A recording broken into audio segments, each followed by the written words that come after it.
Vous êtes sur Le Peuple d'abord, bien sûr, mesdames et messieurs, bienvenue dans cette grande édition du journal. Le président de la République, Félix Tshisekedi, prend part au sommet spécial de la CAE et EAC sur la RDC ouvert ce matin aux côtés de ses homologues William Ruto du Kenya, Joao Lourenço de l'Angola, Paul Kagame du Rwanda, Évariste Ndayishimiye de Burundi ainsi que Suluhu Hassan de Tanzanie. Arnold Batoma pour plus de détails.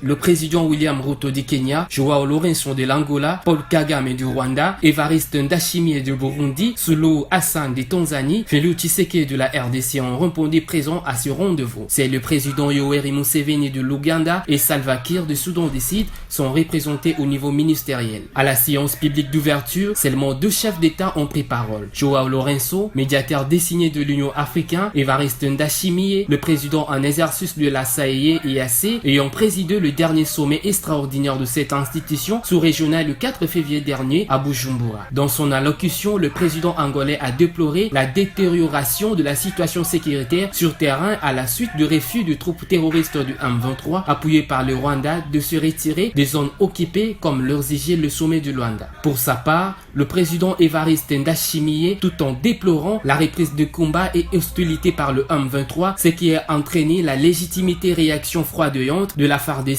à exhorter ce père à trouver une solution définitive à cette situation. Le président en exercice de la CAE et EAC a reconnu la crise de la confiance d'une certaine opinion congolaise envers la force sous-régionale. Pour lui, la réunion de ce jour doit étudier un mécanisme efficace, chargé du suivi et évaluation des décisions de résolution, structure dont tous les parties prenantes devraient faire partie. Cet ordre du jour n'a pas suscité de réaction des autres chefs d'État pendant la petite séance publique d'ouverture, mais le chef d'État en poursuit les vraies discussions à huis clos dans un format 1+4, c'est-à-dire un chef de l'État et 4 accompagnateurs. Notons que, du côté de la RDC, le président Félix Tshisekedi est accompagné du vice-premier ministre Christophe Lutundula, de la directeur de cabinet adjointe Nicole Bachoa, des hauts représentants chargés du suivi du processeur, signalant que, du côté de la RDC, le président Félix Tshisekedi est accompagné du vice-premier ministre Christophe Lutundula, de la directeur de cabinet adjointe Nicole Bachoa, des hauts représentants chargés du suivi du processus de Luanda et de Nairobi, Serge Tshibangu, et du ministre de la Communication et Médias, Patrick Muyaya.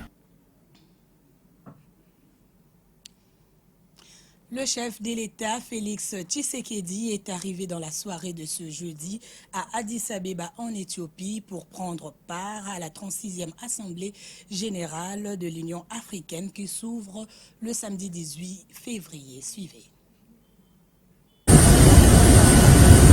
Le garant de la nation congolaise, Félix Antoine Tshisekedi Tshilombo, est arrivé dans la soirée du jeudi 11 février à Addis Abeba en Éthiopie, accompagné de la distinguée première dame Denise Nyakero. Il a été accueilli à l'aéroport par plusieurs autorités du pays, notamment l'ambassadeur de la République démocratique du Congo, accrédité en Éthiopie. Le chef de l'État a effectué ses déplacements pour participer à la 36e Assemblée générale de chefs d'État et de son gouvernement de l'Union africaine qui s'ouvre ce 18 février. Félix Tshisekedi va prendre part ce vendredi à 2 importantes réunions où sera débattue la situation sécuritaire préoccupante dans l'Est de la République démocratique du Congo. Selon le même source, la première réunion est une sommet extraordinaire de la communauté de l'Afrique de l'Est élargie à l'Angola qui s'ouvre dans la matinée. Ce mini-sommet de chef de l'État fait suite au dernier sommet de l'EAC du 4 février dans Bujumbura. Au cours de ces sommets de Bujumbura, il a été décidé, ces mini-sommets de chef d'État fait suite au dernier sommet de l'EAC du 4 février dernier à Bujumbura. Au cours de ce sommet, il avait été décidé de tenir ce 17 février une réunion élargie de chefs d'État de l'EAC dans l'objectif de faire une évaluation du processus de Luanda et celui de Nairobi afin d'établir une nouvelle feuille de route et si après le constat des refus délibérés de troupes terroristes du M23 appuyées par le Rwanda de se retenir avant le 15 janvier 2023 de plusieurs localités occupées, l'étendance de Perche. En outre, la rencontre de ce vendredi s'est fait aussi une instance de clarification du mandat de la force régionale de l'EAC l'EAC déployés dans l'est de la RDC. Signalant que, pour la délégation congolaise durant l'élection de l'échec de la feuille de route, le chef de l'État de l'EAC doivent rendre effectif le mandat offensif de la force finalisée, le déploiement des autres troupes. La deuxième réunion sur du Conseil de paix et de sécurité de l'Union africaine. Devant cette instance, le médiateur désigné de l'Union africaine, l'Angolais Joao Lourenço, doivent faire part à cette instance du travail qu'il a effectué dans le cadre de sa mission, renchérit notre source.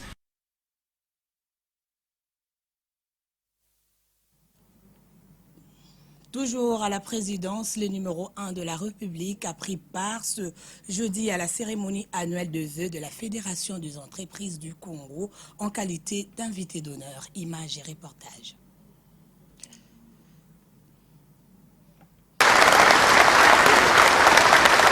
Des applaudissements frénétiques pour saluer l'entrée du chef de l'État, Félix-Antoine Tshisekedi Tshilombo. Le chef de l'État est venu répondre à l'invitation de la Fédération des entreprises du Congo qui tenait sa traditionnelle cérémonie d'échange de vœux. Une cérémonie pas du tout ordinaire pour le président de la République qui accorde une attention particulière au secteur privé congolais. Devant les présidents de 2 chambres du Parlement, le Premier ministre, quelques membres du gouvernement, les membres de la FEC et différents corps diplomatiques, le président de la République a reconnu l'importance et le rôle indispensable que joue la FEC, notamment dans la stratégie mise pour maintenir les investisseurs présents en RDC et en attirer d'autres. Un engagement salué par le garant de la nation dans un contexte actuel difficile marqué par l'agression rwandaise sous couvert du M23 dans la partie est de la RDC.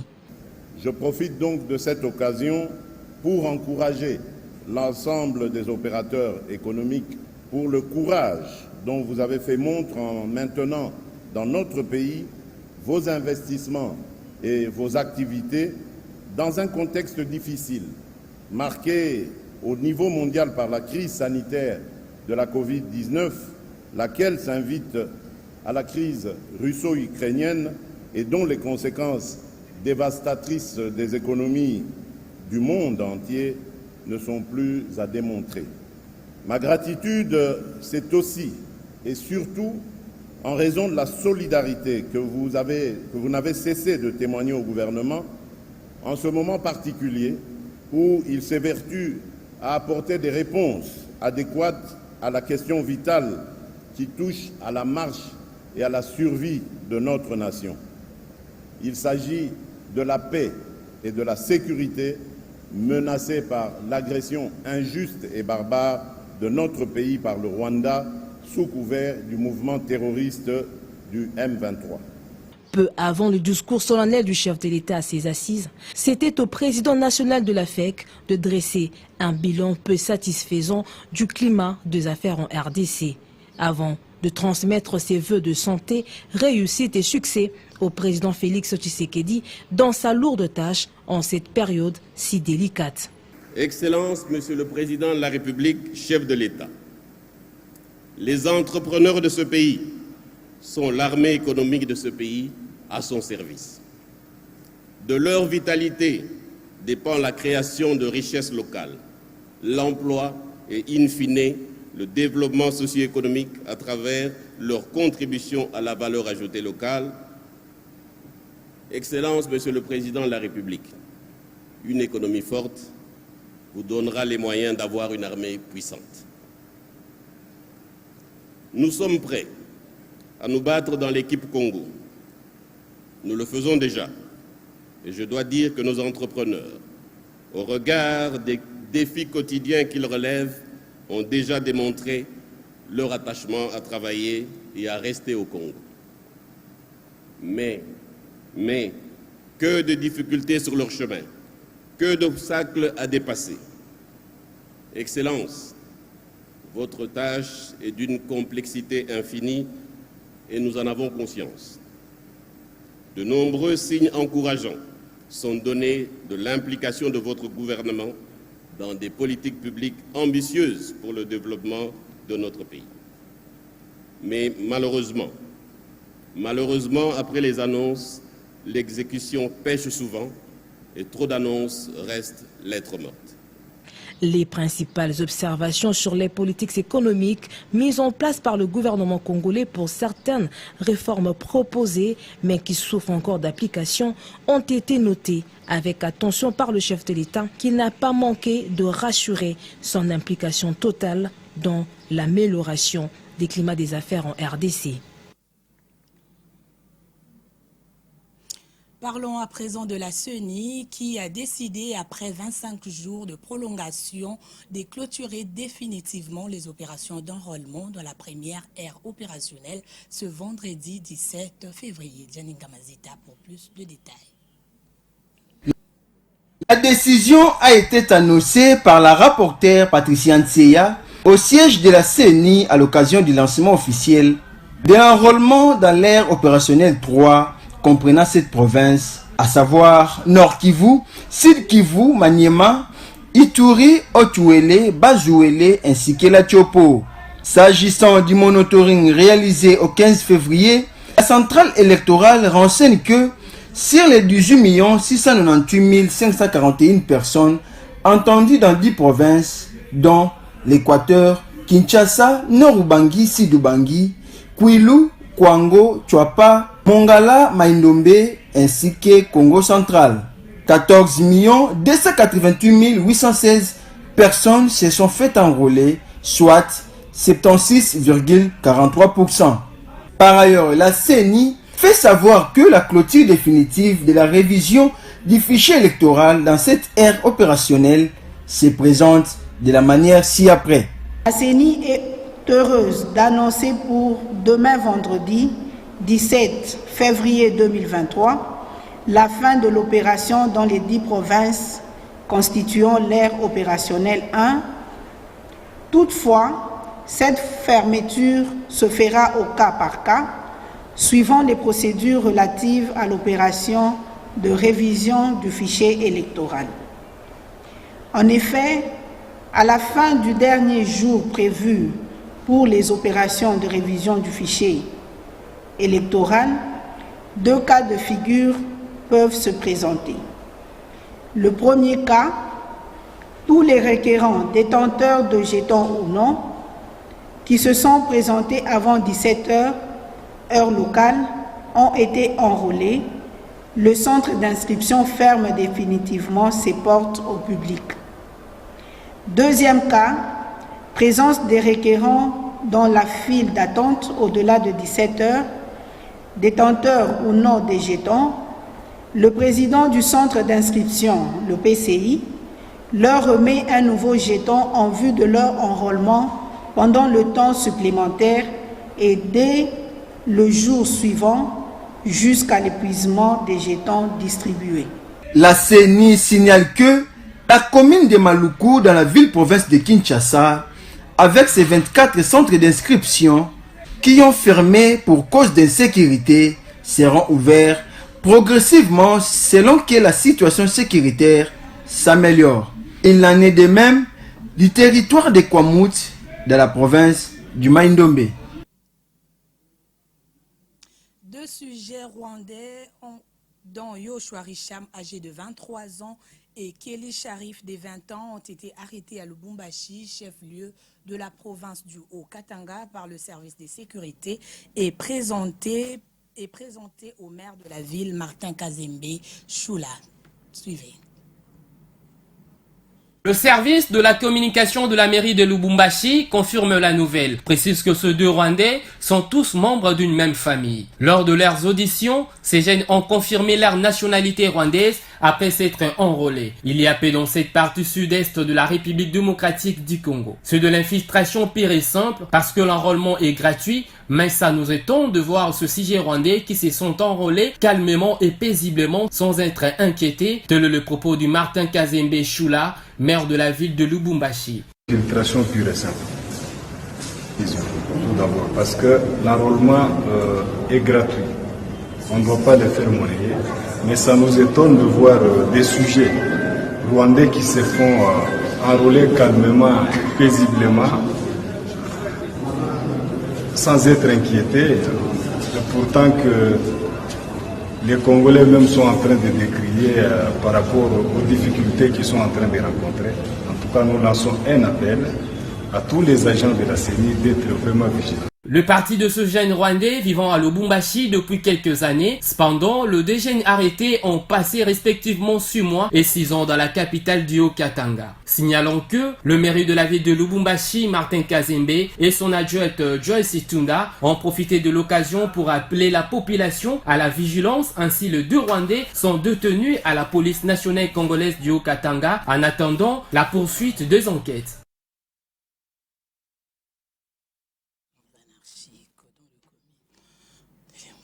Après avoir démoli les constructions anarchiques dans le commune de Lemba, Selemba au Bumbu, Bandalungwa et Ngiringiri, l'avenue Flambeau et ses environs seront les prochaines victimes de l'opération Coup de poing ce samedi 18 février par l'hôtel de ville de Kinshasa. Suivez.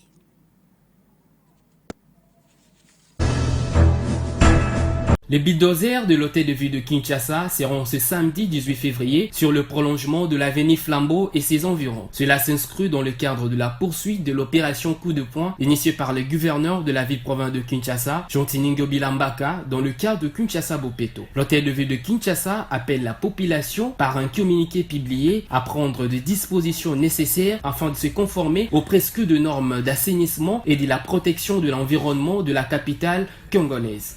Notons que l'opération Coup de poing de ce samedi consistera à dégager les emprises publiques, éradiquer des marchés pirates, enlever des épaves et véhicules abandonnés, détruites de kiosques et terrasses de fortune, garages pirates, interpeller des vendeurs de l'eau conditionnée dans des sachets pratiques communément appelés eau pure, ainsi d'évacuer de points noirs ou de charges pirates de déchets pour assurer l'assainissement de lieux.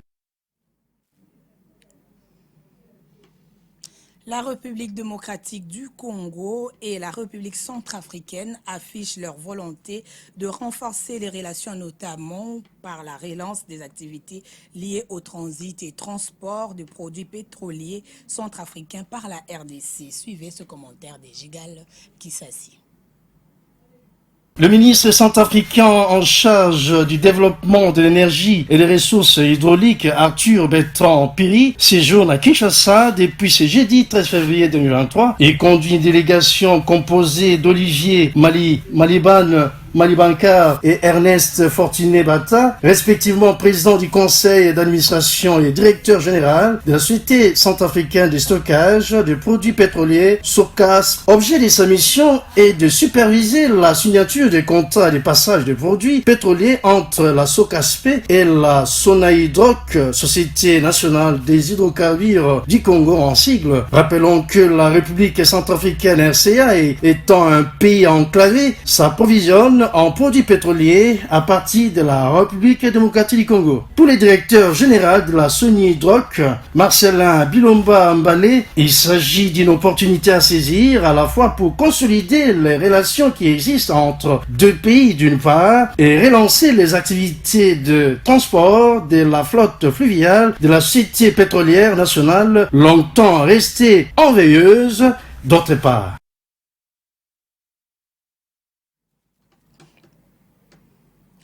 Parlons sport à présent. Le tout-puissant Mazembe accuse réception de l'autorisation du survol et atterrissage demandé pour l'avion devant amener son équipe en Tanzanie.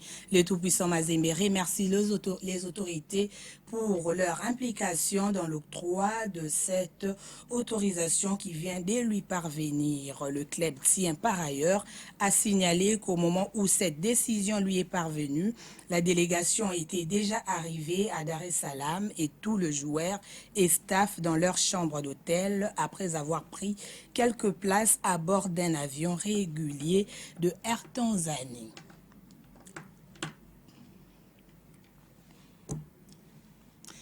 C'est par ce communiqué que nous mettons un point final à cette grande édition du journal.